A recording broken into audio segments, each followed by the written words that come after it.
Well, hey everybody, it's Sean and Pastor Steve, and we're doing another Behind the Sermon. So love having you in the studio, Steve. Great being here. Yeah. So you just finished your sermon last Sunday on John 6. Sermons, 3 of them. That's John. right. Yeah, that's true. Easter, a cluster of sermons. So with that finished, do you have any reflections or thoughts about those sermons? Well, I actually do. Thank you for asking. So the main one, Sean, is just to say that, man, I loved being in John chapter 6. Just loved it. And I'm kind of sad. And this happens a lot, probably to people in other fields too, teachers who like teaching on something and then they're done teaching on it.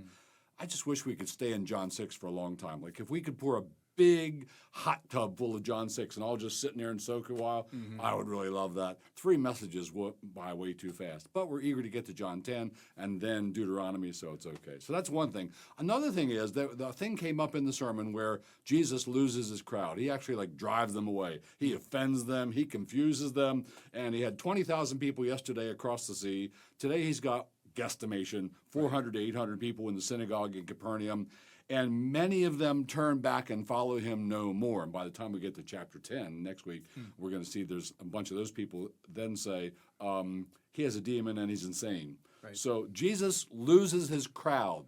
So church growth methodology says you do not lose your crowd.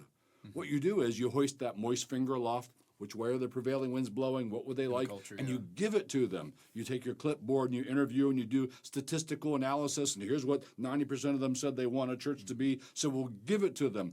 All Jesus had to do, and this is what I wish I would have said in the sermon. Well, say it now. All Jesus had to do was give them bread.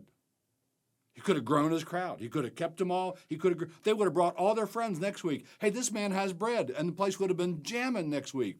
So Jesus said no to church growth methodology.